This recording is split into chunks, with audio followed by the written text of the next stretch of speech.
ਸਤਿ ਸ਼੍ਰੀ ਅਕਾਲ ਜੀ। ਤੁਸੀਂ ਪ੍ਰਾਈਮ ਮਿਨਿਸਟਰ ਟੈਲੀਵਿਜ਼ਨ ਦੇਖ ਰਹੇ ਹੋ। ਮੈਂ ਹਾਂ ਸਵਰਨ ਸਿੰਘ ਟਹਿਣਾ। ਤੇ ਦੋਸਤੋ, ਹਰ ਰੋਜ਼ ਦੀ ਤਰ੍ਹਾਂ ਹੀ ਪ੍ਰੋਗਰਾਮ ਖਬਰ ਦੀ ਖਬਰ ਲੈ ਕੇ ਹਾਜ਼ਰ ਹਾਂ। ਪਹਿਲੀ ਵੱਡੀ ਖਬਰ ਦੇ ਵੱਲ ਜਾਣ ਤੋਂ ਪਹਿਲਾਂ ਪੰਜਾਬ ਦੇ ਮੌਸਮ ਦੀ ਹਾਲ ਬਿਆਨੀ ਕਰਨੀ ਬਣਦੀ ਹੈ।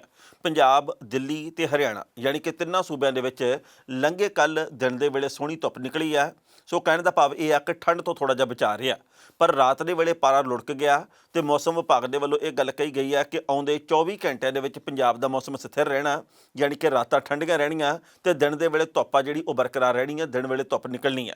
ਸੋ ਜੇਕਰ ਪਹਿਲੀ ਵੱਡੀ ਖਬਰ ਦੇ ਵੱਲ ਜਾਂਦੇ ਆ ਤਾਂ ਉਹ ਭਾਰਤ ਦੀ ਕੇਂਦਰ ਦੀ ਸਰਕਾਰ ਆ ਜਿਹੜੀ ਉਹਦੇ ਗੋਡੇ ਟੇਕਣ ਦੇ ਨਾਲ ਸੰਬੰਧਿਤ ਹੈ। ਆਪਾਂ ਜਾਣਦੇ ਹਾਂ ਕਿ ਪੰਜਾਬ ਤੇ ਹਰਿਆਣਾ ਦੇ ਕਿਸਾਨਾਂ ਨੇ ਇੱਕ ਇਹੋ ਜਿਹਾ ਜਲਵਾ ਪੇਸ਼ ਕਰ ਦਿੱਤਾ ਹੈ ਜਿਹੜਾ ਕਿ ਆਉਂਦੇ ਸਮੇਂ ਤੱਕ ਕੇਂਦਰ ਦੀ ਸਰਕਾਰ ਨੂੰ ਚੇਤੇ ਜ਼ਰੂਰ ਰਹਿਣਾ। ਹੁਣ ਤੱਕ ਸ਼ਾਇਦ ਕੇਂਦਰ ਦੀ ਸਰਕਾਰ ਦਾ ਵਾਹ ਉਹਨਾਂ ਲੋਕਾਂ ਨਾਲ ਪਿਆ ਸੀ ਜਿਨ੍ਹਾਂ ਦਾ ਦਮ 3 ਦਿਨਾਂ ਬਾਅਦ ਫੁੱਲ ਜਾਂਦਾ, ਜਾਂ ਉਹਨਾਂ ਦੇ ਬਾਬਤ ਸ਼ਾਇਦ ਇਹ ਧਾਰਨਾ ਬਣੀ ਸੀ ਕਿ ਕੁਝ ਕੁ ਦਿਨਾਂ ਬਾਅਦ ਸਾਰਾ ਕੁਝ ਆਮ ਵਾਂਗੂ ਹੋ ਜਾਂਦਾ ਹੈ।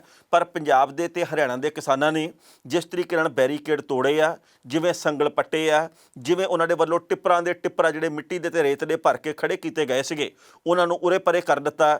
ਜਿਸ ਤਰੀਕੇ ਦੇ ਨਾਲ ਪਾਣੀ ਦੀਆਂ ਬੁਛਾੜਾਂ ਦਾ ਸਾਹਮਣਾ ਕਰਕੇ ਵੀ ਅੱਗੇ ਵਧੇ ਆ ਤੇ ਜਿਵੇਂ ਟਰੈਕਟਰ ਘੂਕਾਂ ਪਾਉਂਦੇ ਅੱਗੇ ਤੋਂ ਅੱਗੇ ਗਏ ਆ। ਉਸ ਤੋਂ ਬਾਅਦ ਦਿੱਲੀ ਦੇ ਉੱਤੇ ਉਹਨਾਂ ਨੇ ਜਾ ਕੇ ਜਿਵੇਂ ਕਬਜ਼ਾ ਜਮਾਇਆ, ਇਹਦੇ ਬਾਬਤ ਆਉਂਦੇ ਸਮੇਂ ਦੇ ਵਿੱਚ ਜ਼ਰੂਰ ਗੱਲਾਂ ਵੀ ਹੋਇਆ ਕਰਨਗੀਆਂ ਤੇ ਚੇਤੇ ਵੀ ਰੱਖਿਆ ਜਾਊਗਾ ਕੇਂਦਰ ਦੀ ਸਰਕਾਰ ਦੇ ਵੱਲੋਂ ਕਿ ਪੰਜਾਬ ਦੇ ਕਿਸਾਨਾਂ ਨਾਲ ਜਦੋਂ ਵੀ ਵਾਹ ਪਿਆ ਸਾਨੂੰ ਇਸ ਤਰੀਕੇ ਦੇ ਤਲਖ ਤਜਰਬੇ ਵੀ ਹੋਏ ਆ। ਉਸ ਤੋਂ ਅਗਲੀ ਗੱਲ ਇਹ ਹੈ ਵੀ ਹੁਣ ਤੱਕ ਕੇਂਦਰ ਦੇ ਕਈ ਆਗੂ, ਬਹੁਤ ਸਾਰੇ ਹੋਰ ਲੋਕ ਆ ਜਿਹੜੇ ਉਹ ਪੰਜਾਬ ਦੇ ਲੋਕਾਂ ਨੂੰ 2% ਦੇ ਚੱਕਰ 'ਚ ਉਲਝਾਈ ਫਿਰਦੇ ਸੀ ਕਿ 2% ਸਿੱਖ ਹਨ, 2% ਪੰਜਾਬੀ ਹਨ, ਇਹਨਾਂ ਨੇ ਕੀ ਕਰਨਾ, ਇਹਨਾਂ ਨੇ ਆਹ ਕਰਨਾ, ਇਹਨਾਂ ਨੇ ਉਹ ਕਰਨਾ। ਪਰ 2% ਨੇ ਜਿਹੜਾ ਜਲਵਾ ਪੇਸ਼ ਕੀਤਾ ਉਹ ਸੱਚੀ ਮੁੱਚੀ ਹੁਣ ਤੱਕ ਬਹੁ ਗਿਣਤੀ ਵਾਲਿਆਂ ਤੋਂ ਵੀ ਉਸ ਪੱਧਰ ਦੇ ਉੱਤੇ ਕਦੇ ਪੇਸ਼ ਨਹੀਂ ਸੀ ਹੋਇਆ। ਹਾਲਾਂਕਿ ਅਸੀਂ ਸਭਨਾਂ ਦੇ ਸਤਿਕਾਰ ਕਰਦੇ ਹਾਂ, ਸਾਰੇ ਧਰਮਾਂ ਦੀ ਇੱਜ਼ਤ ਕਰਦੇ ਹਾਂ, ਕਿਸੇ ਦੀ ਆਸਥਾ ਦੇ ਉੱਤੇ ਕੋਈ ਸੱਟ ਨਹੀਂ ਮਾਰਦੇ, ਪਰ ਜਿਸ ਤਰੀਕੇ ਦੇ ਨਾਲ ਕੇਂਦਰ ਦੇ ਵੱਲੋਂ ਟੀਚਰਾਂ ਕੀਤੀਆਂ ਜਾਂਦੀਆਂ ਸੀ ਤੇ ਜਿਵੇਂ ਪੰਜਾਬ ਦੇ ਤੇ ਹਰਿਆਣੇ ਦੇ ਕਿਸਾਨ ਆ ਜਿਹੜੇ ਉਹ ਸੋਨੀਪਤ ਪਾਣੀਪਤ ਲੰਘ ਕੇ ਦਿੱਲੀ ਦੀ ਸਰਹੱਦ ਦੇ ਉੱਤੇ ਪਹੁੰਚ ਗਏ ਤੇ ਜਿਸ ਤਰੀਕੇ ਦੇ ਨਾਲ ਉੱਥੇ ਲਾਠੀਚਾਰਜ ਕਿਸਾਨਾਂ ਉੱਤੇ ਹੋਇਆ, ਕਿਸਾਨਾਂ ਨੇ ਵੀ ਅੱਗੋਂ ਭਰਵਾਂ ਮੁਕਾਬਲਾ ਕੀਤਾ, ਜਿਵੇਂ ਬੈਰੀਕੇਡ ਤੋੜਨੇ ਸ਼ੁਰੂ ਕੀਤੇ ਗਏ। ਉਸ ਤੋਂ ਬਾਅਦ ਕੇਂਦਰ ਦੀ ਸਰਕਾਰ ਨੂੰ ਜਦੋਂ ਇਹ ਪਤਾ ਲੱਗਾ ਜੀ ਕਿ ਹੁਣ ਗੱਲ ਬਣਨੀ ਨਹੀਂ, ਹੁਣ ਸਿਰ ਤੋਂ ਪਾਣੀ ਨਿਕਲ ਚੱਲਿਆ, ਇਸ ਤੋਂ ਪਹਿਲਾਂ ਕਿ ਬੇਇੱਜ਼ਤੀ ਹੋਰ ਹੋਵੇ ਆਪਾਂ ਗੋਡੇ ਟੇਕ ਦਿੰਦੇ ਆ। ਨਾਲ ਦੀ ਨਾਲ ਖਬਰ ਇਹ ਆ ਗਈ ਕਿ ਰਾਮਲੀਲਾ ਮੈਦਾਨ ਦੀ ਥਾਂ ਦੇ ਉੱਤੇ ਜੇਕਰ ਤੁਸੀਂ ਬੁਰਾੜੀ ਦੇ ਮੈਦਾਨ ਦੇ ਵਿੱਚ ਇਹ ਰੈਲੀ ਕਰੋ ਤਾਂ ਸਾਨੂੰ ਕੋਈ ਇਤਰਾਜ਼ ਨਹੀਂ। ਫਿਰ ਅਚਾਨਕ ਇਹ ਵੀ ਗੱਲ ਕਹਿ ਦਿੱਤੀ ਗਈ ਕਿ ਦਿੱਲੀ ਦੇ ਵਿੱਚ ਦਾਖਲ ਹੋਣ ਦੀ ਆਗਿਆ ਦੇ ਦਿੱਤੀ ਜਾਵੇ ਕਿਸਾਨਾਂ ਨੂੰ। ਪਰ ਕਹਿਣ ਦਾ ਭਾਵ ਇਹ ਆ ਕਿ ਹੁਣ ਤੱਕ ਤਾਂ ਮੰਨਦੇ ਨਹੀਂ ਸੀ ਤੇ ਹੁਣ ਉਹਨਾਂ ਨੂੰ ਜਦੋਂ ਇਸ ਗੱਲ ਦਾ ਪਤਾ ਲੱਗਾ ਜੀ ਕਿ ਗੱਲ ਖਤਮ ਹੋ ਗਈ ਹੈ, ਸਾਡੀ ਜਿਹੜੀ ਆਕੜ ਫਾਕੜ ਹੈਂਕੜ ਆ ਉਹ ਚਕਨਾਚੂਰ ਹੋ ਗਈ ਹੈ, ਤਾਂ ਉਸ ਤੋਂ ਬਾਅਦ ਉਹਨਾਂ ਨੂੰ ਗੋਡੇ ਟੇਕਣੇ ਪਏ ਆ। ਪਰ ਅਗਲੀ ਗੱਲ ਇਹ ਆ, ਜੇਕਰ ਆਉਂਦੇ ਸਮੇਂ ਦੇ ਵਿੱਚ ਵੀ ਮੇਰਾ ਖਿਆਲ ਆ ਵੀ ਇਹ ਉਦਾਹਰਣੀ ਤੌਰ ਦੇ ਉੱਤੇ ਗੱਲ ਪੇਸ਼ ਕੀਤੀ ਜਾਊਗੀ ਕਿ ਜੇਕਰ ਕਿਸੇ ਨੇ ਸਿਰ ਸੁਆਹ ਪਾਉਣ ਦਾ ਕੰਮ ਕੀਤਾ ਹੋਵੇ ਤਾਂ ਉਹ ਹਰਿਆਣੇ ਦੀ ਸਰਕਾਰ ਹੈ। ਹਰਿਆਣੇ ਦੇ ਖਿਲਾਫ ਨਾ ਕੋਈ ਪ੍ਰਦਰਸ਼ਨ ਸੀ, ਨਾ ਹਰਿਆਣੇ ਦੇ ਨਾਲ ਕੋਈ ਲਾਗਾ ਦੇਗਾ ਸੀ ਇਸ ਮਾਮਲੇ ਦਾ। ਪੰਜਾਬ ਦੇ ਕਿਸਾਨ ਜਾ ਰਹੇ ਆ ਸੈਂਟਰ ਦੀ ਸਰਕਾਰ ਨੂੰ ਘੇਰਨ ਦੇ ਲਈ ਦਿੱਲੀ ਦੇ ਵੱਲ, ਪਰ ਹਰਿਆਣੇ ਦੀ ਸਰਕਾਰ ਨੇ ਐਵੇਂ ਹੀ ਆਪਣੇ ਪੁਲਿਸ ਕਰਮਚਾਰੀ ਲਾ ਕੇ ਕਦੇ ਜੀ ਤੁਸੀਂ ਜੰਗਲੇ ਲਾ ਦਿਓ, ਕਦੇ ਜੀ ਤੁਸੀਂ ਬੈਰੀਕੇਡ ਵੱਡੇ ਵੱਡੇ ਖੜੇ ਕਰ ਦਿਓ, ਕਦੇ ਜੀ ਤੁਸੀਂ ਰਾਹ ਦੇ ਵਿੱਚ ਟੋਏ ਪੱਟ ਦਿਓ, ਕਦੇ ਜੀ ਮਿੱਟੀ ਦਾ ਢੇਰ ਲਾ ਦਿਓ। ਇਹ ਸਾਰਾ ਕੁਝ ਕਰਕੇ ਕਿਸਾਨਾਂ ਨੂੰ ਰੋਕਣਾ ਚਾਹਿਆ। ਆਪਣੇ ਸੀਨੀਅਰ ਆਕਾਵਾਂ ਨੂੰ ਖੁਸ਼ ਕਰਨ ਦੇ ਲਈ ਖੱਟੜ ਸਾਹਿਬ ਨੇ ਇਹ ਸਾਰਾ ਕੁਝ ਕੀਤਾ। ਪਰ ਜਿਵੇਂ ਸਿਆਣੇ ਕਹਿੰਦੇ ਹੁੰਦੇ ਆ ਕਿ ਨਾਲੇ 100 ਛਿੱਤਰ ਖਾਧੇ, ਨਾਲੇ 100 ਗੰਢੇ ਖਾਧੇ, ਹਰਿਆਣੇ ਦੀ ਸਰਕਾਰ ਨਾਲ ਇਹ ਸਾਰਾ ਕੁਝ ਹੋਇਆ। ਹੁਣ ਹਰਿਆਣੇ ਦੇ ਵੀ ਵੱਡੀ ਗਿਣਤੀ ਦੇ ਵਿੱਚ ਲੋਕ ਇਹ ਗੱਲ ਕਹਿੰਦੇ ਆ ਕਿ ਸਾਡਾ ਟਾਕਰਾ ਜਿਹੜਾ ਉਹ ਕਿਸੇ ਵੀ ਖੇਤਰੀ ਪਾਰਟੀ ਦੇ ਨਾਲ ਨਹੀਂ ਹੈ, ਸਾਡਾ ਟਾਕਰਾ ਜਿਹੜਾ ਉਹ ਇਸ ਵਕਤ ਕੇਂਦਰ ਦੀ ਸਰਕਾਰ ਦੇ ਨਾਲ ਆ। ਕੇਂਦਰ ਦੀ ਸਰਕਾਰ ਨੇ ਖੇਤੀ ਕਾਨੂੰਨ ਬਣਾਏ ਆ ਤੇ ਜੇਕਰ ਕਿਸੇ ਸੂਬੇ ਦੀ ਸਰਕਾਰ ਉਹਨਾਂ ਕਾਨੂੰਨਾਂ ਦੀ ਪੈਰਵੀ ਕਰਦੀ ਹੈ ਤਾਂ ਉਹ ਵੀ ਸਾਡੇ ਵਿਰੋਧੀ ਹੈ। ਪਰ ਅਸੀਂ ਕਿਸੇ ਨੂੰ ਦੁਸ਼ਮਣ ਨਹੀਂ ਮੰਨਦੇ। ਵਿਰੋਧੀ ਕਹਿਣਾ ਹੋਰ ਗੱਲ ਹੈ, ਦੁਸ਼ਮਣ ਕਹਿਣਾ ਹੋਰ ਗੱਲ ਹੈ। ਇਸ ਕਰਕੇ ਪੰਜਾਬ ਦੇ ਕਿਸਾਨਾਂ ਨੂੰ ਸਲਾਮ ਕਰਨੀ ਬਣਦੀ ਹੈ।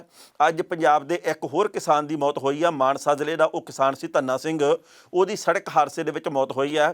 ਅਸਲ ਦੇ ਵਿੱਚ ਪੱਥਰ ਜਿਹੜੇ ਸੜਕਾਂ ਦੇ ਵਿਚਾਲੇ ਰੱਖੇ ਗਏ ਸੀਗੇ, ਉਹਨਾਂ ਪੱਥਰਾਂ ਨੂੰ ਚੁੱਕ ਰਹੇ ਸੀ ਕਿਸਾਨ, ਉਹਨਾਂ ਦੇ ਵਿੱਚ ਧੰਨਾ ਸਿੰਘ ਕਿਸਾਨ ਵੀ ਸੀ। ਮਗਰਲੇ ਪਾਸਿਓਂ ਇੱਕ ਟਰਾਲਾ ਆਇਆ, ਉਹਨੇ ਫੇਟ ਮਾਰੀ ਆ, ਜਿਹਦੇ ਕਰਕੇ ਕਿਸਾਨ ਦੀ ਮੌਤ ਹੋ ਗਈ ਆ। ਦੁੱਖ ਹੋਇਆ ਇਸ ਗੱਲ ਦੇ ਉੱਤੇ। ਕਿਸਾਨ ਜਥੇਬੰਦੀਆਂ ਨੇ ਇਸ ਕਿਸਾਨ ਨੂੰ ਸ਼ਹੀਦ ਕਰਾਰ ਦਿੱਤਾ। ਇਹਦੇ ਪਰਿਵਾਰ ਦੇ ਲਈ ਆਰਥਿਕ ਤੌਰ ਦੇ ਉੱਤੇ ਮਦਦ ਦੀ ਮੰਗ ਵੀ ਕੀਤੀ ਜਾਊਗੀ, ਕਰਨੀ ਵੀ ਚਾਹੀਦੀ ਹੈ ਤੇ ਮਦਦ ਹੋਣੀ ਵੀ ਚਾਹੀਦੀ ਆ। ਪਰ ਅੱਜ ਦਿੱਲੀ ਦੇ ਵੱਲ ਜਦੋਂ ਕਿਸਾਨ ਗਏ, ਕੀ ਕੁਝ ਹੋਇਆ, ਕਿਵੇਂ ਹੋਇਆ, ਇਹਦੇ ਬਾਬਤ ਸਭ ਦੀ ਉਤਸੁਕਤਾ ਬਣੀ ਹੋਈ ਹੈ। ਪਹਿਲਾਂ ਇਸ ਰਿਪੋਰਟ ਦਾ ਵੇਰਵਾ ਤੇ ਬਾਅਦ ਵਿੱਚ ਕਰਾਂਗੇ ਟਿੱਪਣੀ। ਪੰਜਾਬ ਦੇ ਕਿਸਾਨਾਂ ਨੇ ਪੂਰੇ ਦੇਸ਼ ਦੇ ਵਿੱਚ ਵੱਡੀ ਲਹਿਰ ਖੜੀ ਕਰ ਦਿੱਤੀ ਹੈ। ਹੁਣ ਹਰੇਕ ਸੂਬੇ ਦੇ ਅੰਦਰ ਕਿਸਾਨ ਇਸ ਲਹਿਰ ਦਾ ਹਿੱਸਾ ਬਣਨ ਵਾਸਤੇ ਕਾਹਲੇ ਨੇ। ਪੰਜਾਬ ਦੇ ਕਿਸਾਨਾਂ ਨੇ ਹਰਿਆਣਾ ਤੇ ਦਿੱਲੀ ਪੁਲਿਸ ਦੀਆਂ ਕੰਧਾਂ ਡੇਕ ਕੇ ਦੇਸ਼ ਦੇ ਕਿਸਾਨਾਂ ਦੇ ਹੌਸਲੇ ਬੁਲੰਦ ਕੀਤੇ ਨੇ। ਪੰਜਾਬ ਦੇ ਕਿਸਾਨਾਂ ਦੀ ਇਸ ਸੰਘਰਸ਼ ਨੂੰ ਵੇਖਦਿਆਂ ਕੇਂਦਰ ਸਰਕਾਰ ਦੇ ਹੱਥ ਪੈਰ ਫੁੱਲ ਗਏ ਜਾਪਦੇ ਨੇ ਤੇ ਦੇਸ਼ ਦੇ ਕਈ ਸੂਬਿਆਂ ਦੇ ਕਿਸਾਨ ਸੰਗਠਨਾਂ ਨੇ ਅੰਦੋਲਨ ਦੇ ਵਿੱਚ ਸ਼ਾਮਲ ਹੋਣ ਦਾ ਮਨ ਬਣਾਉਣਾ ਸ਼ੁਰੂ ਕਰ ਦਿੱਤਾ ਹੈ। ਭਾਰਤੀ ਕਿਸਾਨ ਯੂਨੀਅਨ ਦੇ ਰਾਕੇਸ਼ ਟਕੈਤ ਵੀ ਦਿੱਲੀ ਰਵਾਨਗੀ ਦੀ ਤਿਆਰੀ ਕਰ ਰਹੇ ਨੇ। ਇਸ ਤੋਂ ਬਾਅਦ ਕੇਂਦਰੀ ਏਜੰਸੀਆਂ ਦੇ ਵੀ ਕੰਨ ਖੜੇ ਹੋ ਗਏ ਨੇ। ਮੱਧ ਪ੍ਰਦੇਸ਼, ਉੱਤਰ ਪ੍ਰਦੇਸ਼, ਰਾਜਸਥਾਨ, ਮਹਾਰਾਸ਼ਟਰ ਦੇ ਕਿਸਾਨ ਵੀ ਅਗਲੇ 1-2 ਦਿਨਾਂ ਦੇ ਵਿੱਚ ਅੰਦੋਲਨ ਦਾ ਐਲਾਨ ਕਰ ਸਕਦੇ ਨੇ। ਪੱਛਮੀ ਬੰਗਾਲ ਦੇ ਵਿੱਚ ਪੰਜਾਬ ਦੇ ਕਿਸਾਨਾਂ ਦੀ ਕਾਫੀ ਚਰਚਾ ਤੇਜ਼ ਹੋ ਗਈ ਹੈ। ਭਾਜਪਾ ਕਿਸਾਨ ਮੋਰਚਾ ਦੇ ਆਗੂਆਂ ਨੇ ਵੀ ਕੇਂਦਰ ਨੂੰ ਤੰਗ ਕਰਨਾ ਸ਼ੁਰੂ ਕਰ ਦਿੱਤਾ ਹੈ। ਜਨਤਾ ਦੇ ਵਿੱਚ ਕਿਸਾਨ ਵਿਰੋਧੀ ਸੰਦੇਸ਼ ਜਾਣ ਤੋਂ ਰੋਕਣ ਦੇ ਲਈ ਕੇਂਦਰ ਸਰਕਾਰ ਤੇ ਭਾਜਪਾ ਨੇ ਹਰ ਪੱਧਰ ਦੇ ਉੱਤੇ ਤਿਆਰੀ ਸ਼ੁਰੂ ਕਰ ਦਿੱਤੀ ਹੈ।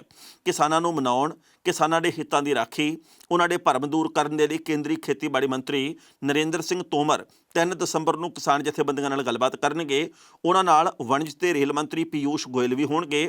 ਪ੍ਰਧਾਨ ਮੰਤਰੀ ਨਰਿੰਦਰ ਮੋਦੀ ਨੇ ਪਹਿਲਾਂ ਖੇਤੀ ਮੰਤਰੀ ਰਹਿ ਚੁੱਕੇ ਰਾਜਨਾਥ ਸਿੰਘ ਨੂੰ ਕਿਸਾਨਾਂ ਦੇ ਮਾਮਲੇ ਵਿੱਚ ਤਾਲਮੇਲ ਕਰਨ ਦੇ ਲਈ ਇਹ ਜ਼ਿੰਮੇਵਾਰੀ ਦਿੱਤੀ ਹੋਈ ਹੈ। ਪਰ ਲਗਾਤਾਰ ਕੇਂਦਰ ਦੇ ਵੱਲੋਂ ਵੱਟੀ ਹੋਈ ਘੇਸਲ ਦੇ ਕਰਕੇ ਅੱਜ ਕਿਸਾਨ ਅੰਦੋਲਨ ਇਸ ਪੜਾਅ ਦੇ ਉੱਤੇ ਪਹੁੰਚ ਗਿਆ ਕਿ ਦਿੱਲੀ ਦੀ ਹਿੱਕ ਦੇ ਉੱਤੇ ਪੈਰ ਧਰ ਕੇ ਪੰਜਾਬ ਦੇ ਕਿਸਾਨਾਂ ਨੇ ਇਹ ਗੱਲ ਕਹੀ ਹੈ ਕਿ ਜੇਕਰ ਤੁਸੀਂ ਸਾਡੇ ਨਹੀਂ ਤਾਂ ਅਸੀਂ ਵੀ ਤੁਹਾਡੇ ਨਹੀਂ। ਇਸ ਖਬਰ ਦੇ ਉੱਤੇ ਟਿੱਪਣੀ ਕਰਦੇ ਹਾਂ ਦੋਸਤੋ, ਪਹਿਲੀ ਗੱਲ ਤਾਂ ਅਸੀਂ ਕਹਾਂਗੇ ਕਿਸੇ ਦਾ ਜੀ ਨਹੀਂ ਕਰਦਾ ਕਿ ਇੰਨੀ ਠੰਡ ਦੇ ਵਿੱਚ ਰਾਤਾਂ ਬਾਹਰ ਕੱਟੀਆਂ ਜਾਣ। ਕਿਸੇ ਦਾ ਜੀ ਨਹੀਂ ਕਰਦਾ ਕਿ ਪਾਣੀ ਦੀਆਂ ਬੁਛਾੜਾਂ ਇਸ ਠੰਡ ਦੇ ਵਿੱਚ ਆਪਣੇ ਪਿੰਡੇ ਦੇ ਉੱਤੇ ਚੱਲੀਆਂ ਜਾਣ। ਕਿਸੇ ਦਾ ਜੀ ਨਹੀਂ ਕਰਦਾ ਕਿ ਅਥਰੂ ਗੈਸ ਦੇ ਗੋਲਿਆਂ ਦਾ ਸਾਹਮਣਾ ਕੀਤਾ ਜਾਵੇ। ਕਿਸੇ ਦਾ ਜੀ ਨਹੀਂ ਕਰਦਾ ਕਿ ਰੁੱਖੀ ਸੁੱਖੀ ਠੰਡੀ ਰੋਟੀ ਖਾ ਕੇ ਤੇ ਸੁੱਤਾ ਜਾਵੇ। ਉਹ ਵੀ ਸੜਕ ਦੇ ਉੱਤੇ ਕੰਬਲ ਲੈ ਕੇ, ਰਜਾਈ ਤਲਾਈ ਲੈ ਕੇ ਤੇ ਲੋਕ ਸੌਂ ਰਹੇ ਆ। ਪਰ ਇਹ ਸਾਰੇ ਹਾਲਾਤ ਕੇਂਦਰ ਦੀ ਸਰਕਾਰ ਨੇ ਖੁਦ ਪੈਦਾ ਕੀਤੇ ਆ। ਇਹ ਕਿਹੋ ਜਿਹੀ ਸਰਕਾਰ ਆ?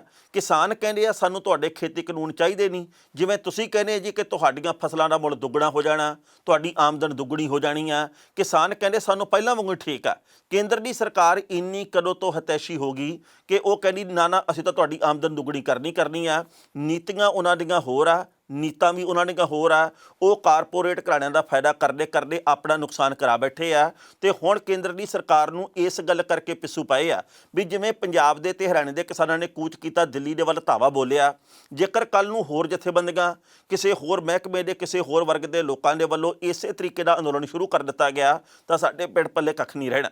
ਦੂਜੀ ਮਹੱਤਵਪੂਰਨ ਗੱਲ ਇਹ ਹੈ ਵੀ ਬੇਸ਼ੱਕ ਰਾਮਲੀਲਾ ਮੈਦਾਨ ਦੇ ਵਿੱਚ ਰੋਕ ਦਿੱਤਾ ਗਿਆ ਕਿਸਾਨਾਂ ਨੂੰ। ਕਹਿੰਦੇ ਵੀ ਦਿੱਲੀ ਦੇ ਵਿੱਚ ਨਹੀਂ ਤੁਸੀਂ ਬਹਿਣਾ ਕਿਉਂਕਿ ਕਰੋਨਾ ਦੀ ਭਰਮਾਰ ਲਗਾਤਾਰ ਅੱਗੇ ਤੋਂ ਅੱਗੇ ਹੋ ਰਹੀ ਹੈ।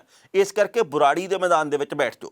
ਪਰ ਪੰਜਾਬ ਦੀਆਂ ਕਿਸਾਨ ਜਥੇਬੰਦੀਆਂ ਦਾ ਇੱਕ ਹਿੱਸਾ, ਕੁਝ ਕੁ ਤਾਂ ਜਥੇਬੰਦੀਆਂ ਮੰਨ ਗਈਆਂ ਕਿ ਆਪਾਂ ਬੁਰਾੜੀ ਦੇ ਮੈਦਾਨ ਦੇ ਵਿੱਚ ਬੈਠ ਜਾਂਦੇ ਹਾਂ, ਪਰ ਕਈ ਕਿਸਾਨ ਜਥੇਬੰਦੀਆਂ ਨੇ ਇਸ ਗੱਲ ਤੋਂ ਇਨਕਾਰ ਕਰਤਾ। ਉਹਨਾਂ ਨੇ ਕਿਹਾ ਜੀ ਕਿ ਆਪਾਂ ਹਾਈਵੇ ਦੇ ਉੱਤੇ ਬਹਿਣਾ, ਆਪਾਂ ਆਵਾਜਾਈ ਜਾਮ ਕਰਨੀ ਆ। ਜਦੋਂ ਆਉਣ ਜਾਣ ਦੇ ਵਿੱਚ ਦਿੱਕਤਾਂ ਹੋਣਗੀਆਂ, ਦਿੱਲੀ ਦੀ ਆਵਾਜਾਈ ਆ ਜਿਹੜੀ ਪ੍ਰਭਾਵਿਤ ਹੋਊਗੀ, ਤਾਂ ਕੇਂਦਰ ਦੀ ਸਰਕਾਰ ਦੇ ਕੰਨ ਖੜੇ ਰਹਿਣੇ ਆ। ਤਾਂ ਉਹਨਾਂ ਨੇ ਸਾਡੀ ਗੱਲ ਦੇ ਉੱਤੇ ਅਮਲ ਕਰਨਾ, ਤਾਂ ਸਾਡੀ ਮੰਗ ਆ ਜਿਹੜੀ ਕਬੂਲ ਕੀਤੀ ਜਾਊਗੀ। ਜੇਕਰ ਅਸੀਂ ਬੁਰਾੜੀ ਦੇ ਮੈਦਾਨ ਦੇ ਵਿੱਚ ਜਾ ਕੇ ਬਹਿ ਗਏ ਤਾਂ ਸਾਡਾ ਉਹੀ ਹਾਲ ਹੋਊਗਾ ਜਿਵੇਂ ਸ਼ਾਹੀਨ ਬਾਗ ਦੇ ਵਿੱਚ ਬੈਠੇ ਹੋਏ ਲੋਕਾਂ ਦਾ ਹੋਇਆ। ਕਿਉਂਕਿ ਕਈ ਮਹੀਨੇ CAA ਦੇ ਖਿਲਾਫ ਸ਼ਾਹੀਨ ਬਾਗ ਦੇ ਵਿੱਚ ਮੋਰਚਾ ਚੱਲਦਾ ਰਿਹਾ, ਨਤੀਜਾ ਉਹਦਾ 0 ਨਿਕਲਿਆ। ਜਿੰਨਾ ਲੰਮਾ ਅੰਦੋਲਨ ਚੱਲਿਆ ਉਹਨੇ ਉਹਦੇ ਵਿੱਚ ਪਾੜ ਪਾਏ ਗਏ। ਕਦੇ ਕਹਿੰਦੇ ਸੀ ਪਿਸਤੌਲ ਲੈ ਕੇ ਉਹ ਚਲਾ ਗਿਆ, ਕਦੇ ਕਹਿੰਦੇ ਸੀ ਆਹ ਫਲਾਣੇ ਇੱਦਾਂ ਦੇ ਨਾਅਰੇ ਲੱਗ ਗਏ, ਇਹਦੇ ਵਿੱਚ ਆਹ ਲੋਕ ਤਾਂ ਖਾਲਿਸਤਾਨੀ ਹਨ, ਆਹ ਲੋਕ ਤਾਂ ਫਲਾਣੇ ਹਨ। ਇਸ ਕਰਕੇ ਕਿਸਾਨ ਜਥੇਬੰਦੀਆਂ ਦਾ ਵੱਡਾ ਹਿੱਸਾ ਜਿਹੜਾ ਉਹ ਚਾਹੁੰਦਾ ਨਹੀਂ ਕਿ ਅਸੀਂ ਉੱਥੇ ਬੁਰਾੜੀ ਦੇ ਮੈਦਾਨ ਦੇ ਵਿੱਚ ਜਾ ਕੇ ਬੈਠੀਏ। ਉਹ ਹਾਈਵੇ ਜਾਮ ਕਰਨ ਦੇ ਹੱਕ ਦੇ ਵਿੱਚ ਹੈ। ਸੋ ਇਸ ਵਕਤ ਜਥੇਬੰਦੀਆਂ ਦੇ ਕਈ ਆਗੂ ਆਪਸ ਦੇ ਵਿੱਚ ਲਗਾਤਾਰ ਮੀਟਿੰਗ ਵੀ ਕਰ ਰਹੇ ਆ ਕਿ ਸਾਨੂੰ ਅਗਲਾ ਕਦਮ ਕੀ ਚੁੱਕਣਾ ਚਾਹੀਦਾ। ਕੁੱਲ ਮਿਲਾ ਕੇ ਗੱਲ ਕਹਿਣੀ ਬਣਦੀ ਹੈ ਕਿ ਹੁਣ ਪਤਾ ਲੱਗਾ ਜੀ ਕਿ ਮਥੁਰਾ ਵਾਲਾ ਹਾਈਵੇ ਵੀ ਜਾਮ ਕਰ ਦਿੱਤਾ ਗਿਆ। ਜੇਕਰ ਦਿੱਲੀ ਨੂੰ 4 ਪਾਸਿਓਂ ਵੱਖ-ਵੱਖ ਸੂਬਿਆਂ ਦੇ ਕਿਸਾਨਾਂ ਵੱਲੋਂ ਇਵੇਂ ਘੇਰਾ ਪਾਇਆ ਜਾਂਦਾ ਤਾਂ ਦਿੱਲੀ ਦੇ ਪਿੰਡ ਪੱਲੇ ਕੱਖ ਨਹੀਂ ਰਹਿਣਾ, ਇਹ ਗੱਲ ਪੱਕੀ ਹੈ। ਤੇ ਉਸ ਤੋਂ ਬਾਅਦ ਕੇਂਦਰ ਨੂੰ ਹੋਰ ਵੀ ਗੋਡੇ ਟੇਕਣੇ ਪੈਣਗੇ। ਹੁਣ ਜੋ ਨਰਿੰਦਰ ਸਿੰਘ ਤੋਮਰ ਵਾਰ-ਵਾਰ ਇਹ ਗੱਲ ਕਹੀ ਜਾਂਦੇ ਆ ਕਿ ਅੰਦੋਲਨ ਦੇ ਨਾਲ ਕੋਈ ਮਸਲੇ ਦਾ ਹੱਲ ਨਹੀਂ ਹੋਣਾ, ਅੰਦੋਲਨ ਕਰਨਾ ਬੰਦ ਕਰ ਦੇਣਾ ਚਾਹੀਦਾ, ਅੰਦੋਲਨ ਨਾ ਕਰੋ, ਤੁਸੀਂ ਅੰਦੋਲਨ ਖਤਮ ਕਰ ਦਿਓ, ਅਸੀਂ 3 ਦਸੰਬਰ ਨੂੰ ਤੁਹਾਡੇ ਨਾਲ ਗੱਲਬਾਤ ਜਦੋਂ ਕਰਨੀ ਆ ਉਹਦੇ ਵਿੱਚ ਆਪਾਂ ਬੈਠ ਕੇ ਮਿਲ ਕੇ ਤੇ ਗੱਲਬਾਤ ਸਹੀ ਤਰੀਕੇ ਨਾਲ ਅੱਗੇ ਵਧਾਵਾਂਗੇ। ਪਰ ਇਸ ਤੋਂ ਪਹਿਲਾਂ ਵੀ ਕਿਸਾਨ 2 ਵਾਰ ਮੀਟਿੰਗਾਂ ਲਈ ਜਾ ਚੁੱਕੇ ਆ। ਇੱਕ ਵਾਰ ਮਿਲਿਆ ਕੋਈ ਨਹੀਂ, ਦੂਜੀ ਵਾਰ ਸਿਰਫ ਤੇ ਸਿਰਫ ਗੱਲੀ ਬਾਤੀ ਸਾਰ ਦਿੱਤਾ ਗਿਆ, ਤੀਜੀ ਵਾਰ ਹੁਣ ਸੱਦਾ ਦਿੱਤਾ ਗਿਆ। ਕੇਂਦਰ ਦੀ ਸਰਕਾਰ ਇਸ ਬਦਨਾਮੀ ਵਾਸਤੇ ਖੁਦ ਜ਼ਿੰਮੇਵਾਰ ਹੈ। ਪਰ ਪੰਜਾਬ ਦੇ ਕਿਸਾਨਾਂ ਨੂੰ ਲੱਖ ਵਾਰ ਸਲਾਮ ਕਹਿਣੀ ਬਣਦੀ ਹੈ, ਜਿਨ੍ਹਾਂ ਨੇ ਇੰਨੀ ਠੰਡ ਦੀ ਪਰਵਾਹ ਨਹੀਂ ਕੀਤੀ, ਜਿਹੜੇ ਲੱਖਾਂ ਦੀ ਗਿਣਤੀ ਦੇ ਵਿੱਚ ਦਿੱਲੀ ਵੱਲ ਕੂਚ ਕੀਤੇ ਆ। ਤੇ ਕਿਸਾਨਾਂ ਨੇ ਇਹ ਗੱਲ ਦੱਸ ਦਿੱਤੀ ਹੈ ਕਿ ਭਾਵੇਂ ਤੁਸੀਂ ਸਾਨੂੰ ਨੁਕਰੇ ਲਾ ਕੇ ਰੱਖਿਆ, ਪਰ ਜਦੋਂ ਸਾਡੀ ਹੋਂਦ ਦੇ ਉੱਤੇ, ਸਾਡੀ ਹਸਤੀ ਦੇ ਉੱਤੇ ਸਵਾਲ ਖੜਾ ਹੁੰਦਾ, ਜਦੋਂ ਸਾਡੇ ਭਵਿੱਖ ਦੇ ਉੱਤੇ ਸਵਾਲ ਖੜਾ ਹੁੰਦਾ, ਤਾਂ ਅਸੀਂ ਦਿੱਲੀ ਨੂੰ ਫਤਿਹ ਕਰਨਾ ਜਾਣਦੇ ਹਾਂ। ਬੇਸ਼ੱਕ ਰਾਹ ਦੇ ਵਿੱਚ ਬਹੁਤ ਅੜਿੱਕੇ ਡਾਏ ਗਏ, ਪਰ ਜਿਵੇਂ ਵੀਡੀਓ ਗੇਮ ਦੇ ਵਿੱਚ ਹੁੰਦਾ ਵੀ ਚੱਕ ਕੇ ਵੱਟੀ ਵਾਂਗੂ ਤੇ ਉਹ ਚੀਜ਼ ਪਰੇ ਨੂੰ ਮਾਰੀ, ਕਿਸਾਨਾਂ ਨੇ ਇਸ ਤਰੀਕੇ ਦਾ ਆਪਣਾ ਜਲਵਾ ਪੇਸ਼ ਕੀਤਾ। ਹੁਣ ਤੱਕ ਕੇਂਦਰ ਦੀ ਸਰਕਾਰ ਦੇ ਕਈ ਨੇਤਾ ਇੱਕੋ ਗੱਲ ਕਹਿੰਦੇ ਸੀ, ਪੰਜਾਬ ਦੀ ਜਵਾਨੀ ਨਸ਼ੇੜੀ ਹੋ ਗਈ, ਪੰਜਾਬ ਦੀ ਜਵਾਨੀ ਦਾ ਖਤਮ ਹੋ ਗਈ ਹੈ, ਪੰਜਾਬ ਦੇ ਜਵਾਨ ਕੰਗਲੇ ਹੋ ਗਏ ਆ। ਪਰ ਜਦੋਂ ਹੁਣ ਕਰੀਰਾਂ ਦੇ ਨਾਲ ਰੱਖੇ ਹੋਏ ਪੱਥਰ ਜਵਾਨੀ ਦੇ ਵੱਲੋਂ ਚੁੱਕ ਚੁੱਕ ਕੇ ਹੱਥਾਂ ਦੇ ਨਾਲ ਪਰੇ ਮਾਰੇ ਗਏ ਆ, ਤਾਂ ਫਿਕਰ ਕੇਂਦਰ ਦੀ ਸਰਕਾਰ ਨੂੰ ਜ਼ਰੂਰ ਪਿਆ ਵੀ ਕਿਤੇ ਇਹ ਨਾ ਹੋਵੇ ਕੱਲ ਨੂੰ ਇਹ ਹੱਥ ਗਲਮੇ ਤੱਕ ਵੀ ਆ ਜਾਣ। ਇਸ ਕਰਕੇ ਪਿੱਸੂ ਪਾਏ ਹੋਏ ਆ ਕੇਂਦਰ ਦੀ ਸਰਕਾਰ ਦੇ ਕਈ ਮੰਤਰੀਆਂ ਨੂੰ। ਲੰਘੇ ਕੱਲ ਸ਼੍ਰੋਮਣੀ ਗੁਰਦੁਆਰਾ ਪ੍ਰਬੰਧਕ ਕਮੇਟੀ ਦੇ ਨਵੇਂ ਪ੍ਰਧਾਨ ਦੀ ਚੋਣ ਹੋ ਗਈ ਹੈ। 100 ਦੇ ਵਿੱਚੋਂ 90% ਦੀ ਇਸ ਗੱਲ ਦੀ ਆਸ ਸੀ ਸਮੇਤ ਸਾਨੂੰ ਸਭਨਾਂ ਨੂੰ ਹੀ ਕਿ ਜੀ ਐਤਕੀ ਫੇਰ ਭਾਈ ਗੋਬਿੰਦ ਸਿੰਘ ਲੌਂਗੋਵਾਲ ਦੇ ਉੱਤੇ ਪ੍ਰਧਾਨ ਬਣਨ ਦਾ ਗੁਣਾ ਪੈ ਜਾਣਾ। ਪਰ ਐਨ ਮੌਕੇ ਦੇ ਉੱਤੇ ਸਾਰੀ ਬਾਜ਼ੀ ਪਲਟ ਗਈ। ਲੌਂਗੋਵਾਲ ਹੋਰੀ ਨਹੀਂ ਪ੍ਰਧਾਨ ਬਣੇ, ਉਹਨਾਂ ਦੀ ਥਾਂ ਦੇ ਉੱਤੇ ਬੀਬੀ ਜਗੀਰ ਕੌਰ ਪ੍ਰਧਾਨ ਬਣਨ ਦੇ ਵਿੱਚ ਸਫਲ ਹੋ ਗਏ ਆ। 3 ਜਣੇ ਇਸ ਦੌੜ ਦੇ ਵਿੱਚ ਸੀ। ਅਸੀਂ ਲੰਘੇ ਕੱਲ ਵੀ ਇਸ ਪ੍ਰੋਗਰਾਮ ਦੇ ਵਿੱਚ ਇਹ ਗੱਲ ਸਾਂਝੀ ਕੀਤੀ ਸੀ। ਉਹਦੇ ਵਿੱਚ ਇੱਕ ਜਥੇਦਾਰ ਤੋਤਾ ਸਿੰਘ ਨੇ, ਭਾਈ ਗੋਬਿੰਦ ਸਿੰਘ ਲੌਂਗੋਵਾਲ ਤੇ ਤੀਜਾ ਨਾਂ ਬੀਬੀ ਜਗੀਰ ਕੌਰ। ਲੱਗਦਾ ਇਹ ਸੀ ਕਿ ਜੇਕਰ ਕਿਸੇ ਹੋਰ ਨੂੰ ਮੌਕਾ ਦੇਣਾ ਹੋਇਆ ਤਾਂ ਜਥੇਦਾਰ ਤੋਤਾ ਸਿੰਘ ਨੂੰ ਮੌਕਾ ਮਿਲ ਸਕਦਾ, ਪਰ ਉਹਨਾਂ ਨੂੰ ਮੌਕਾ ਨਹੀਂ ਮਿਲਿਆ। ਸ਼ਾਇਦ ਲੌਂਗੋਵਾਲ ਹੋਰਾਂ ਦੇ ਉੱਤੇ ਉਹਨਾਂ ਭਰੋਸਾ ਨਹੀਂ ਰਿਹਾ ਹੋਣਾ ਜਾਂ ਕੋਈ ਵੀ ਹੋਰ ਕਾਰਨ ਹੋ ਸਕਦਾ। ਤੇ ਬੀਬੀ ਜਗੀਰ ਕੌਰ ਨੂੰ ਇੱਕ ਵਾਰ ਫਿਰ ਮੌਕਾ ਮਿਲਿਆ। ਉਹ ਇਸ ਤੋਂ ਪਹਿਲਾਂ ਵੀ ਪ੍ਰਧਾਨ ਰਹੇ ਸ਼੍ਰੋਮਣੀ ਕਮੇਟੀ ਦੇ। ਕਈ ਤਰ੍ਹਾਂ ਦੇ ਬੀਬੀ ਜਗੀਰ ਕੌਰ ਵਿਵਾਦਾਂ ਵਿੱਚ ਵੀ ਸਮੇਂ-ਸਮੇਂ ਤੇ ਘਿਰੇ ਰਹੇ ਆ। ਉਹਨਾਂ ਵਿਵਾਦਾਂ ਦੇ ਪ੍ਰਸੰਗ ਦੇ ਵਿੱਚ ਅਸੀਂ ਨਹੀਂ ਜਾਂਦੇ, ਪਰ ਕੀ ਇਸ ਵਕਤ ਬੀਬੀ ਜਗੀਰ ਕੌਰ ਸ਼੍ਰੋਮਣੀ ਕਮੇਟੀ ਦੇ ਵਿੱਚ ਆਈਆਂ ਹੋਈਆਂ ਕਮੀਆਂ ਪੇਸ਼ੀਆਂ ਨੂੰ, ਖਰਾਬ ਹੋਏ ਅਕਸ ਨੂੰ ਠੀਕ ਕਰਨ ਦੇ ਵਿੱਚ ਕਾਮਯਾਬ ਹੋਣਗੇ ਕਿ ਨਹੀਂ, ਇਹ ਉਹਨਾਂ ਦੇ ਲਈ ਇੱਕ ਨਵੀਂ ਪ੍ਰੀਖਿਆ ਦੀ ਘੜੀ ਹੋਣੀ ਹੈ।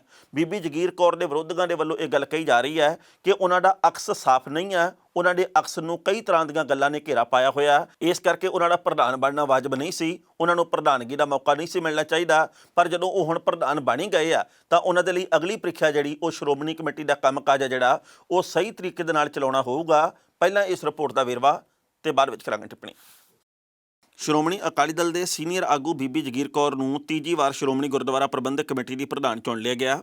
ਇਸ ਤੋਂ ਪਹਿਲਾਂ ਮੈਂਬਰਾਂ ਨੇ ਸ਼੍ਰੋਮਣੀ ਅਕਾਲੀ ਦਲ ਪ੍ਰਤੀ ਆਪਣੀ ਵਫਾਦਾਰੀ ਦਾ ਪ੍ਰਗਟਾਵਾ ਕਰਦਿਆਂ ਨਵਾਂ ਪ੍ਰਧਾਨ ਚੁਣਨ ਦੇ ਸਾਰੇ ਅਧਿਕਾਰ ਪ੍ਰਧਾਨ ਸੁਖਬੀਰ ਸਿੰਘ ਬਾਦਲ ਨੂੰ ਦੇ ਦਿੱਤੇ ਸਨ। ਇਹ ਚੋਣ ਅੰਮ੍ਰਿਤਸਰ ਦੇ ਵਿੱਚ ਤੇਜਾ ਸਿੰਘ ਸਮੁੰਦਰੀ ਹਾਲ ਦੇ ਵਿੱਚ ਹੋਈ।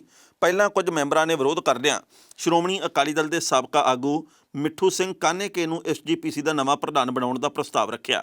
ਫਿਰ ਵੋਟਿੰਗ ਪ੍ਰਕਿਰਿਆ ਅਪਣਾਈ ਗਈ। ਬੀਬੀ ਜਗੀਰ ਕੌਰ ਵੱਡੇ ਫਰਕ ਨਾਲ ਇਹ ਚੋਣ ਜਿੱਤ ਗਏ ਤੇ ਕੁੱਲ 143 ਦੇ ਵਿੱਚੋਂ ਉਹਨਾਂ ਦੇ ਹੱਕ ਦੇ ਵਿੱਚ 122 ਵੋਟਾਂ ਪਾਈਆਂ। ਬੀਬੀ ਜਗੀਰ ਕੌਰ ਪਹਿਲਾਂ 1999 ਤੋਂ 2000 ਤੱਕ ਸ਼੍ਰੋਮਣੀ ਕਮੇਟੀ ਦੇ ਪ੍ਰਧਾਨ ਰਹਿ ਚੁੱਕੇ ਨੇ। ਤਦ ਉਹਨਾਂ ਦੇ ਉੱਤੇ ਆਪਣੀ ਧੀ ਦਾ ਕਥਿਤ ਤੌਰ ਦੇ ਉੱਤੇ ਕਤਲ ਕਰਨ ਦੇ ਦੋਸ਼ ਲੱਗੇ ਸਨ, ਜਿਸ ਕਰਕੇ ਵੱਡਾ ਵਿਵਾਦ ਖੜਾ ਹੋ ਗਿਆ ਸੀ ਤੇ ਉਹਨਾਂ ਨੂੰ ਅਸਤੀਫਾ ਦੇਣਾ ਪਿਆ ਸੀ। ਪਰ ਦਸੰਬਰ 2018 ਦੇ ਵਿੱਚ ਪੰਜਾਬ ਤੇ ਹਰਿਆਣਾ ਹਾਈ ਕੋਰਟ ਨੇ ਉਹਨਾਂ ਨੂੰ ਇਸ ਮਾਮਲੇ ਵਿੱਚੋਂ ਬਰੀ ਕਰ ਦਿੱਤਾ ਸੀ। ਸ਼੍ਰੋਮਣੀ ਕਮੇਟੀ ਦੇ ਬਾਕੀ ਅਹੁਦੇਦਾਰਾਂ ਨੂੰ ਵੀ ਸਰਬਸੰਮਤੀ ਨਾਲ ਚੁਣਿਆ ਗਿਆ। ਸੁਰਜੀਤ ਸਿੰਘ ਭਿੱਟੀਵਿੰਡ ਨੂੰ ਸੀਨੀਅਰ ਮੀਤ ਪ੍ਰਧਾਨ ਤੇ ਬੂਟਾ ਸਿੰਘ ਨੂੰ ਜੂਨੀਅਰ ਮੀਤ ਪ੍ਰਧਾਨ ਚੁਣਿਆ ਗਿਆ, ਜਦਕਿ ਭਗਵੰਤ ਸਿੰਘ ਸਿਆਲਕਾ ਜਨਰਲ ਸਕੱਤਰ ਬਣੇ ਨੇ। ਮਾਨਸਾ ਤੋਂ SGPC ਦੇ ਮੈਂਬਰ ਕਾਨੇਕੇ ਨੇ ਬੀਤੇ ਅਗਸਤ ਮਹੀਨੇ ਲੀਡਰਸ਼ਿਪ ਨਾਲ ਮਤਭੇਦਾਂ ਦੇ ਚੱਲਦਿਆਂ ਸ਼੍ਰੋਮਣੀ ਅਕਾਲੀ ਦਲ ਦੀ ਮੁੱਢਲੀ ਮੈਂਬਰਸ਼ਿਪ ਤੋਂ ਅਸਤੀਫਾ ਦਿੱਤਾ ਸੀ। ਬੀਬੀ ਜਗੀਰ ਕੌਰ ਨੇ ਕਾਨੇਕੇ ਦਾ ਨਾਂ ਕਾਰਜਕਾਰਨੀ ਮੈਂਬਰ ਵਾਸਤੇ ਪੇਸ਼ ਕੀਤਾ।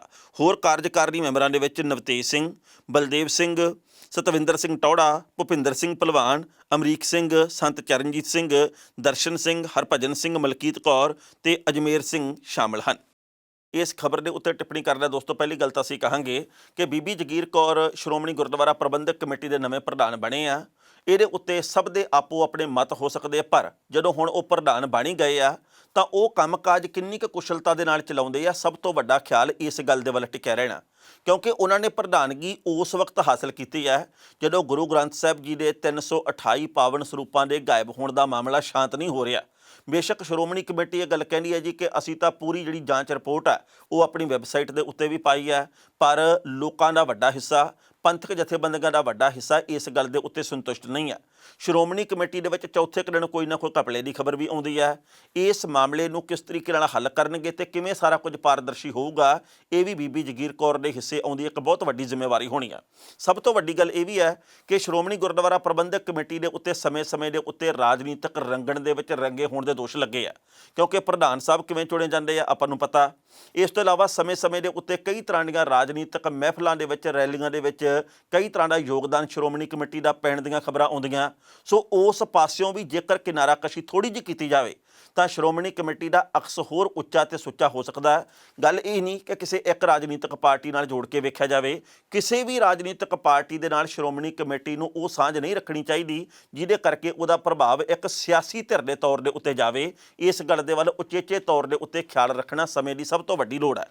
ਸੋ ਬੀਬੀ ਜਗੀਰ ਕੌਰ ਦੇ ਮੂਹਰੇ ਚੁਣੌਤੀਆਂ ਵੀ ਹੋ ਸਕਦੀਆਂ, ਚੁਣੌਤੀਆਂ ਦਾ ਪਹਾੜ ਵੀ ਖੜਾ ਹੋ ਸਕਦਾ ਹੈ। ਉਹ ਕਿਵੇਂ ਉਸ ਪਹਾੜ ਨੂੰ ਪਾਰ ਕਰਨਗੇ? ਉਹਨਾਂ ਨੇ ਇਸ ਤੋਂ ਪਹਿਲਾਂ ਵੀ 2 ਵਾਰ ਪ੍ਰਧਾਨਗੀ ਸੰਭਾਲੀ ਆ। ਉਹਨਾਂ ਦੇ ਕਾਰਜਕਾਲ ਦੇ ਉੱਤੇ ਵੀ ਕਈ ਤਰ੍ਹਾਂ ਦੇ ਵਿਵਾਦ ਖੜੇ ਹੁੰਦੇ ਰਹੇ ਆ। ਹੁਣ ਉਹ ਵਿਵਾਦਾਂ ਤੋਂ ਬਚਣਗੇ ਕਿ ਨਹੀਂ? ਕੰਮਕਾਜ ਕਿਵੇਂ ਸਾਰੇ ਪੱਧਰੇ ਕੀਤੇ ਜਾਣਗੇ? ਇਹ ਵਕਤ ਬਿਆਨ ਕਰੂਗਾ। ਭਾਰਤ ਦੇ ਵਿੱਚ ਕਰੋਨਾ ਦਾ ਕਹਿਰ ਇੱਕ ਵਾਰ ਫਿਰ ਵੱਧ ਰਿਹਾ। ਬੇਸ਼ੱਕ ਅਸੀਂ ਇਹ ਗੱਲ ਕਹਿੰਦੇ ਆ ਕਿ ਭਾਰਤ ਦੇ ਵਿੱਚੋਂ ਕਰੋਨਾ ਮੁੱਕ ਚੁੱਕਿਆ, ਪਰ ਭਾਰਤ ਦੇ ਵੱਖ-ਵੱਖ ਸੂਬਿਆਂ ਦੇ ਵਿੱਚੋਂ ਖਬਰਾਂ ਪ੍ਰਾਪਤ ਹੋ ਰਹੀਆਂ ਕਿ ਕਰੋਨਾ ਦੇ ਮਰੀਜ਼ਾਂ ਦੀ ਗਿਣਤੀ ਦੇ ਵਿੱਚ ਇਜ਼ਾਫਾ ਹੋ ਰਿਹਾ। ਇੱਕ ਜਾਣਕਾਰੀ ਪ੍ਰਾਪਤ ਹੋਈ ਹੈ ਕਿ ਭਾਰਤ ਇਸ ਵਕਤ ਦੁਨੀਆ ਦੇ ਵਿੱਚ ਦੂਜਾ ਇਹੋ ਜਿਹਾ ਦੇਸ਼ ਹੈ ਜਿੱਥੇ ਸਭ ਤੋਂ ਤੇਜ਼ੀ ਦੇ ਨਾਲ ਕਰੋਨਾ ਦੇ ਕੇਸਾਂ ਦੀ ਗਿਣਤੀ ਦੇ ਵਿੱਚ ਵਾਧਾ ਹੋ ਰਿਹਾ। ਭਾਰਤ ਦੇ ਵਿੱਚ ਹਰ ਰੋਜ਼ 32,000, 34,000, 35,000 ਨਵਾਂ ਕੇਸ ਸਾਹਮਣੇ ਆ ਰਿਹਾ। ਹੁਣ ਤਾਂ ਪੰਜਾਬ ਦੇ ਵਿੱਚੋਂ ਵੀ ਕੇਸ ਇਸ ਕਦਰ ਆ ਰਹੇ ਆ ਕਿ ਜਲੰਧਰ ਦੇ ਵਿੱਚੋਂ ਕਦੇ 165, ਕਦੇ 170, ਕਦੇ 130, ਕਦੇ 200 ਨਵਾਂ ਕੇਸ ਆ ਰਿਹਾ। ਪੰਜਾਬ ਦੇ ਵਿੱਚ ਹਰ ਰੋਜ਼ ਦਰਜਨਾਂ ਦੀ ਗਿਣਤੀ ਦੇ ਵਿੱਚ ਲੋਕਾਂ ਦੀ ਮੌਤ ਹੋ ਰਹੀ ਹੈ ਤੇ ਡਾਕਟਰਾਂ ਦੇ ਇੱਕ ਹਿੱਸੇ ਦੇ ਵੱਲੋਂ ਚਮਦੀਆਂ ਚਲਾਈਆਂ ਜਾਂਦੀਆਂ। ਬਹੁਤ ਸਾਰੇ ਮੇਰੇ ਦੋਸਤ ਇਹੋ ਜਿਹੇ ਆ ਜਿਨ੍ਹਾਂ ਦੇ ਮਾਪੇ ਜਾਂ ਪਰਿਵਾਰਕ ਮੈਂਬਰ ਕੋਈ ਵੀ ਜਾਂ ਕੋਈ ਸਕਾ ਸੰਬੰਧੀ ਜਾਂ ਦੋਸਤ ਮਿੱਤਰ ਇਸ ਵਕਤ ਹਸਪਤਾਲ ਦੇ ਵਿੱਚ ਭਰਤੀ ਆ। ਡਾਕਟਰ ਕਰੋਨਾ ਦੇ ਨਾਂ ਦੇ ਉੱਤੇ ਉਹਨਾਂ ਦੀ ਜਿਵੇਂ ਛਿੱਲ ਲਾ ਰਹੇ ਆ, ਉਹ ਵੀ ਹੈਰਾਨੀ ਵਾਲੀ ਗੱਲ ਹੈ। ਉਹ ਕਹਿੰਦੇ ਜੀ ਪਹਿਲਾਂ ਤੁਹਾਡਾ ਕਰੋਨਾ ਟੈਸਟ ਕਰਨਾ, ਜੇ ਵੈਸੇ ਵੀ ਬੁਖਾਰ ਹੋਵੇ ਕਹਿ ਦਿੰਦੇ ਜੀ ਕਰੋਨਾ ਹੋਇਆ ਤੁਹਾਨੂੰ ਤਾਂ, ਇਸ ਕਰਕੇ 14 ਦਿਨ ਦੇ ਲਈ ਉਹਨਾਂ ਨੂੰ ਵੱਖਰਾ ਕਰ ਦਿੰਦੇ ਆ। ਉੱਥੇ ਮੀਟਰ ਘੁੰਮਦਾ ਪੈਸਿਆਂ ਵਾਲਾ ਪੂਰਾ, ਤੇ ਜਿਹੜੀ ਬਿਮਾਰੀ ਹੋਈ ਹੁੰਦੀ ਆ ਤੇ ਉਸ ਬਿਮਾਰੀ ਦਾ ਕੋਈ ਇਲਾਜ ਨਹੀਂ ਸ਼ੁਰੂ ਕੀਤਾ ਜਾਂਦਾ, ਜਿਹਦੇ ਕਰਕੇ ਮਰੀਜ਼ ਜਿਹੜੇ ਕਿ ਵੱਖ-ਵੱਖ ਤਰ੍ਹਾਂ ਦੀਆਂ ਹੋਰ ਬਿਮਾਰੀਆਂ ਦੇ ਕਰਕੇ ਸਮੱਸਿਆ ਦੇ ਵਿੱਚ ਹੈ, ਉਹਨਾਂ ਨੂੰ ਹੱਥ ਹੀ ਨਹੀਂ ਪਾਇਆ ਜਾਂਦਾ, ਉਹਨਾਂ ਦਾ ਇਲਾਜ ਹੀ ਨਹੀਂ ਸ਼ੁਰੂ ਕੀਤਾ ਜਾਂਦਾ ਤੇ ਬਾਅਦ ਦੇ ਵਿੱਚ ਕਹਿ ਦਿੱਤਾ ਜਾਂਦਾ ਜੀ ਕਿ ਮਰੀਜ਼ ਦੀ ਮੌਤ ਹੋ ਗਈ ਹੈ।